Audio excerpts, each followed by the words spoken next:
Please subscribe the channel and press bell icon for notification. नमस्कार, आवाज समाचार में आपका स्वागत है। मैं हूं मनोज श्रीवास्तव। कोरोना को लेकर अभी अच्छी और अलर्ट रहने की जरूरत है। हालांकि खबर थोड़ी सी अच्छी है, राहत देने की भी है। दरअसल भारत में एक दिन में कोरोना के नए केस लगातार घट रहे हैं। 24 घंटे में जुलाई के बाद सबसे कम मामले कल सामने आए और 20,000 से कम नए मामले पिछले 24 घंटे में आए हैं। हालांकि यूके में कोरोना का नया स्ट्रेन भी मिल चुका है, जिससे थोड़ी चिंता बढ़ी है, लेकिन इससे घबराने की जरूरत नहीं है। सरकार का कहना है कि नया कोरोना वायरस तेजी से संक्रमण फैलाता जरूर है, लेकिन बीमारी गंभीर करने या खतरा बढ़ाने जैसी कोई बात या कोई सबूत अब तक नहीं मिला है। Because there is no strain in India and we are doing well. Look at our trend. Baki we will watch. The understanding is from the data available from UK that there is no excess risk of mortality or serious disease or hospitalization. Yes, this mutation laden virus increases infectiousness. और corona पर update लेते हैं। दीपाली, क्या बड़ी खबरें हैं आपके पास? नया स्ट्रेन भी आ गया है और देश में जो नए केसेस की संख्या है वो भी अब जुलाई के स्तर पे आ गई है, तो एक मिला जुला सा माहौल है। क्या खबरें हैं आपके पास? देखिए, अगर ब्रिटेन में जो नया कोरोना वायरस का स्ट्रेन मिला है, इस लिहाज से कुछ देर पहले ही केंद्रीय स्वास्थ्य मंत्रालय की तरफ से एक एसओपी जारी किया गया है सभी राज्यों को, जिसमें उन्होंने इस बात को काफी फोकस करते हुए कहा है कि जितने भी यात्री ब्रिटेन से भारत में आ रहे हैं उनका आरटी-पीसीआर टेस्ट जरूर कराया जाए, और अगर आरटी-पीसीआर टेस्ट पॉजिटिव पाया जाता है तो ऐसे यात्रियों का एक और टेस्ट कराया जाएगा जिसका नाम है spike gene based RT PCR test. इस टेस्ट के जरिए ये पता लगाया जाएगा कि अगर कोई इंसान पॉजिटिव पाया जा रहा है, कोई यात्री पॉजिटिव है, तो क्या उसके पॉजिटिव होने के पीछे वो नया स्ट्रेन शामिल है या नहीं।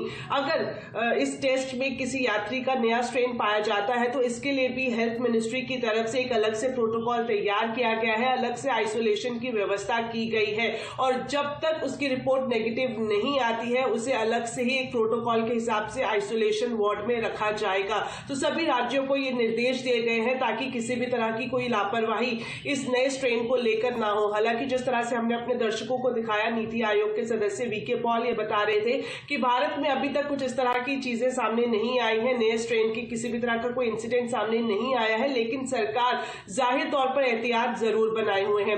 वही अगर मैं कुल संक्रमित मरीजों की बात करूं तो हम देख रहे हैं लगातार जो रोजाना मामले सामने आते हैं इनकी संख्या काफी तेजी से गिरती हुई नजर आ रही है। पिछले 24 घंटे में 20,000 से भी कम नए मरीज आए हैं। जुलाई के बाद ये सबसे कम नंबर सामने आता हुआ दिखाई दिया है। वहीं एक और राहत की बात यह है कि जो एक्टिव केसेस की संख्या है वो भी अब 3 lakh. Please subscribe the channel and press bell icon for notification. से कम हो गई है, यानी कि 3 लाख से कम लोग ऐसे हैं जिनका इलाज चल रहा है। कुल संक्रमितों की संख्या की बात करें तो 1 करोड़ से ज्यादा है, लेकिन इसमें से भी 96 लाख लोग पूरी तरह से स्वस्थ हो चुके हैं। जो रिकवरी रेट है वो 96% के पास पहुंच गई है। तो ये राहत की खबर भारत के लिहाज से जरूर कहा जाएगा, लेकिन जो ब्रिटेन में नया स्ट्रेन मिला है उससे सरकार भी काफी एहतियात बरतती हुई नजर आ रही है और सभी राज्यों को चेतावनी भी जारी की जा चुकी है।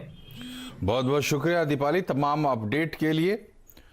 और इधर मुंबई में कोरोना नियम तोड़ने पर क्रिकेटर सुरेश रैना के खिलाफ मुंबई पुलिस ने केस दर्ज किया है। सुरेश रैना पर कोरोना के नियम तोड़कर पार्टी करने का आरोप है। एक क्लब में छापे के दौरान कई लोग पकड़े गए थे, जिनमें सुरेश रैना भी थे।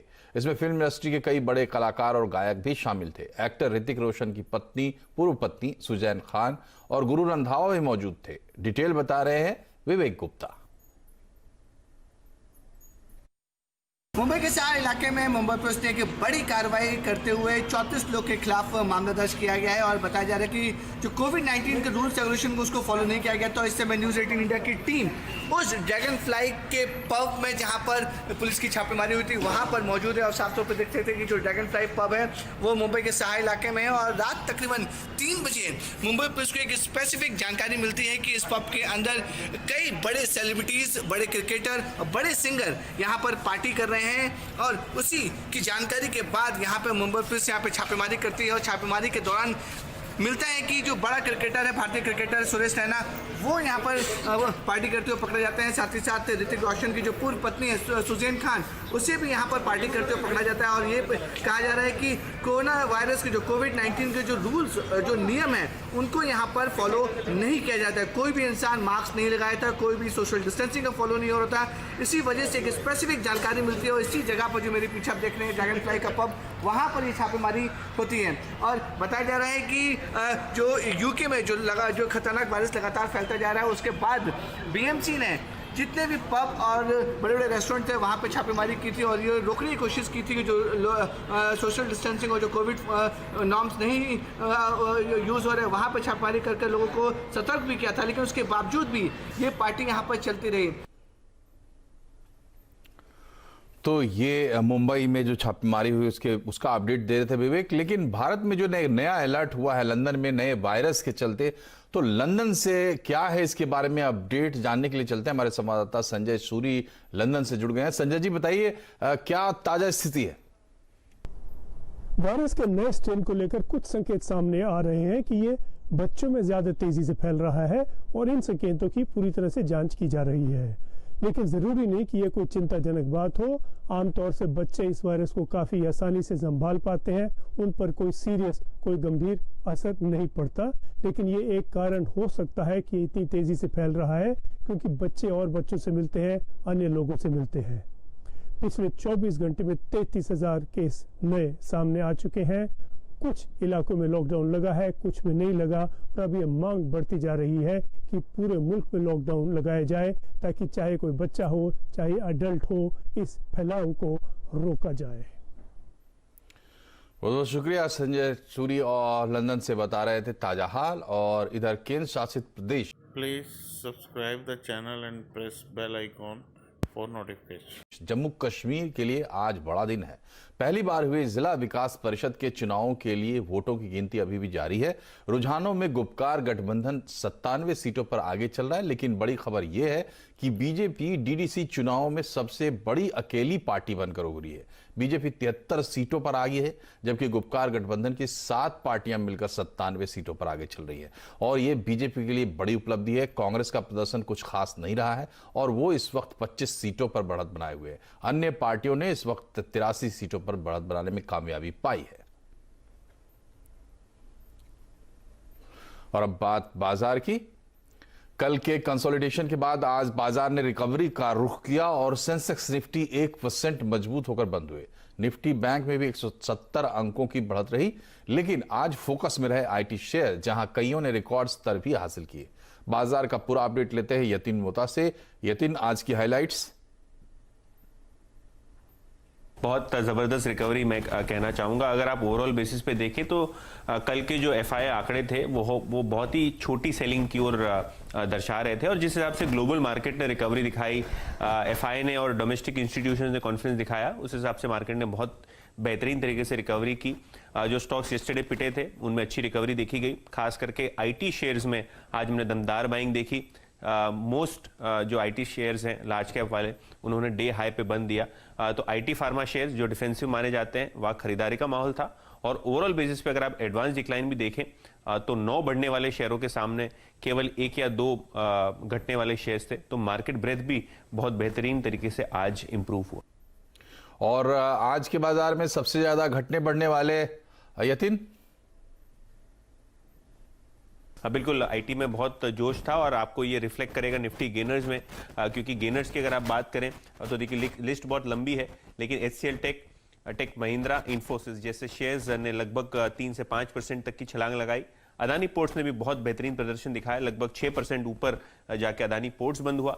अगर आप लूजर्स की बात करें तो कहीं ना कहीं बजाज फाइनेंस, रिलायंस और इंडसइंड बैंक जैसे शेयरों में छोटा मोटा दबाव बना रहा। कुछ बड़ा करेक्शन हमको देखने को नहीं मिला फ्रंटलाइन स्टॉक्स में।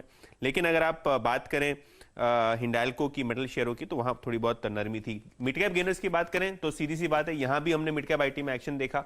तो चाहे वो कोफोर्ज हो, माइंट्री हो, बहुत अच्छी बाइंग।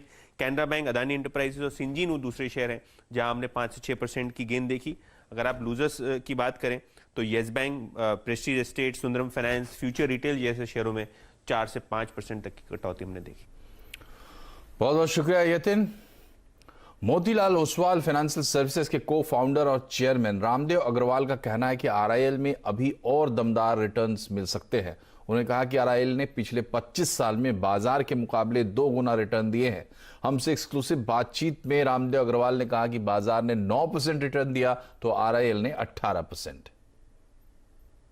25 साल में जो कंपनी 16% के हिसाब से करीब 7 लाख करोड़ कमाया है, सिर्फ 12,000 करोड़ की कीमत थी। पूरी कंपनी की कीमत 12,000 करोड़ थी 95 में, वो मार्च 20 में 7 lakh crore. Please subscribe the channel and press bell icon for notification. और अभी 12-13 लाख करोड़ का फिर से हो गया, वहाँ से फिर डबल हो गया।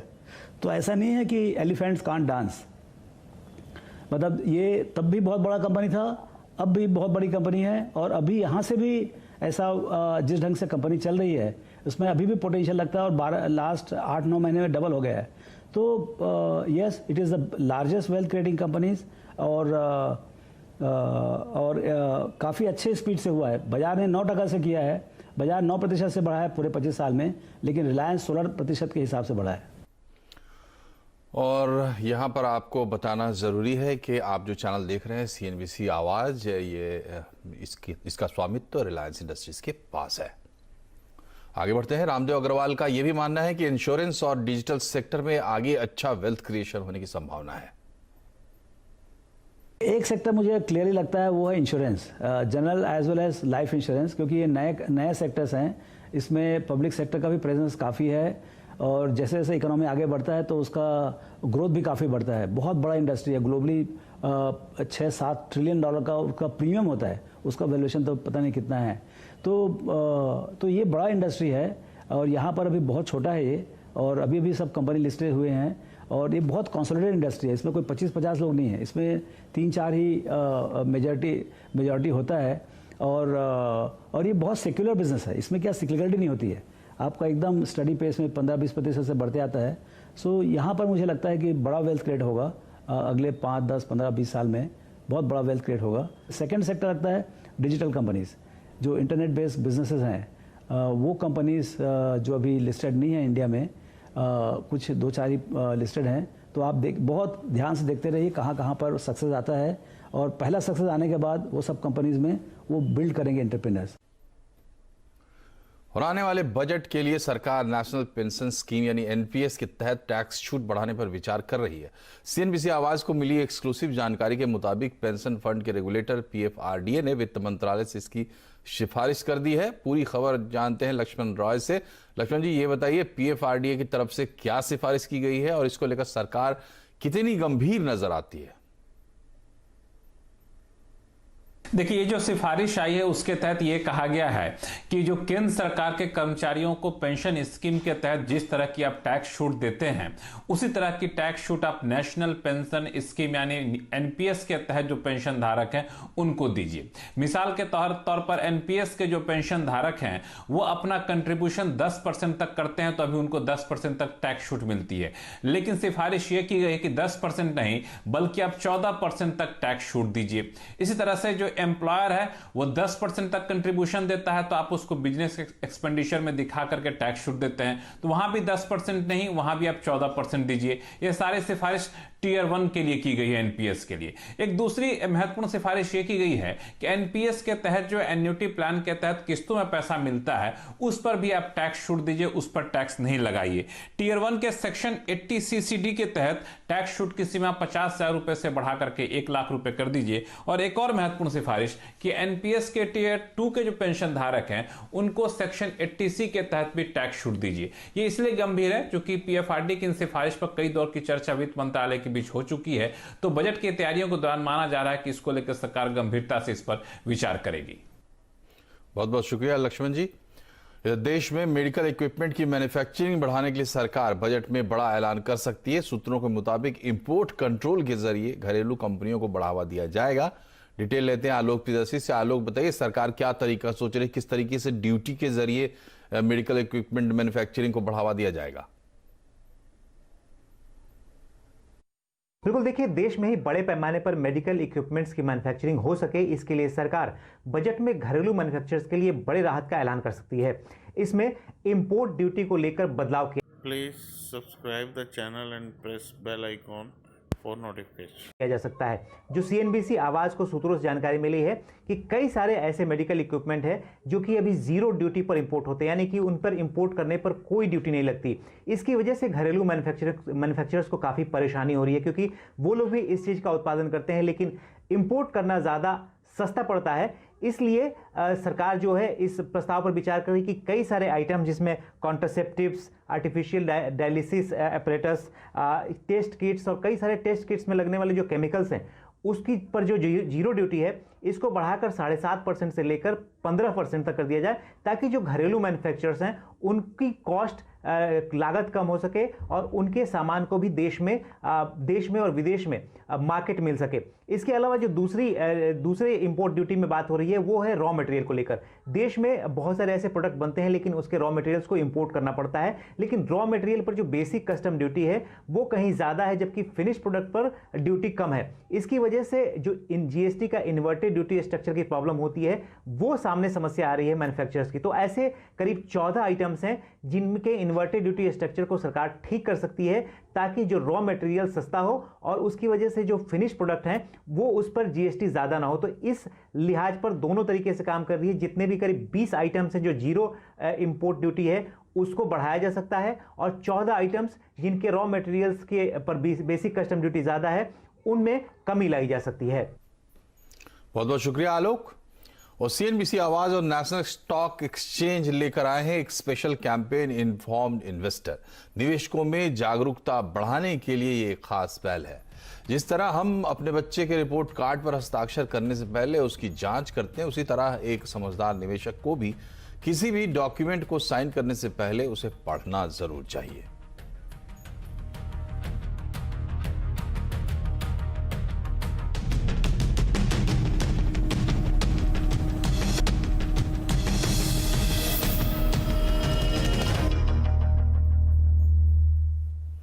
ब्रेक के बाद एक बार फिर से आपका स्वागत है। आज किसान आंदोलन का 27वां दिन है। कल शायद किसानों से सरकार की बातचीत हो जाए। कल किसान सिंघू बॉर्डर पर एक अहम मीटिंग करेंगे और उसके बाद सरकार की बातचीत के प्रस्ताव पर फैसला लिया जाएगा। इससे पहले आज किसान मजदूर संघर्ष कमेटी के सरवन सिंह पंढेर ने प्रेस कॉन्फ्रेंस में कहा कि सरकार ने कानून वापस ना लेने का फैसला लेते हुए किसानों को सिर्फ संशोधन पर बात करने के लिए बुलाया है। ये सरकार की ओर से चक्रव्यूह रचने जैसा है। खत आया कि अगर आप खेती कानून वापस लेने वाली बात से पीछे हटकर खेती कानूनों में संशोधन करने के लिए बात करना चाहते हैं तो समय भी आप दीजिए और डेट भी खुद दीजिए। तो ये चिट्ठी कम, सरकार का बढ़ाया हुआ कदम कम, ये एक चक्रव्यूह रचने का यत्न किया जा रहा है किसान संगठनों के ऊपर। Please subscribe the channel and press bell icon for notification. और किसान आंदोलन का ताज़ा अपडेट लेते हैं असीम मनचंदा से। असीम, ये बताइए, ये लोग तो कह रहे हैं कि ये सरकार ने चक्रव्यूह रचा है और कल इनकी मीटिंग भी होने वाली है। सरकार की क्या तैयारी, क्या लगता है माहौल में बड़ी खबरें आज की क्या है और कल क्या होने वाला है? देखिए, रविवार को सरकार ने किसानों के नाम में खुली चिट्ठी जो है वो लिखी थी और किसानों से कहा था कि आप आइए और चर्चा जो है इस पूरे मामले में जो है कीजिए। हम कृषि बिल में संशोधन करने के लिए जो है वो तैयार है। उसके बाद अभी तक किसानों ने सरकार की जो चिट्ठी है उसका जवाब जो है वो नहीं दिया। आज किसानों की एक बैठक होनी थी, लेकिन इसको बैठक को कल तक के लिए जो है वो टाल दिया गया। कल किसान दोबारा से बैठक जो है वो करेंगे और उसके बाद फैसला करेंगे कि क्या बातचीत करने के लिए, चर्चा करने के लिए दोबारा सरकार के पास जाना चाहिए या नहीं जाना चाहिए। आखिरी बैठक जो है किसानों के साथ सरकार की 6 दिसंबर को हुई थी। उसके बाद 9 दिसंबर को एक बैठक होनी थी, उसको जो है वो टाल दिया गया था, क्योंकि उसके बाद जो गृह मंत्री अमित शाह ने धकेल दिया।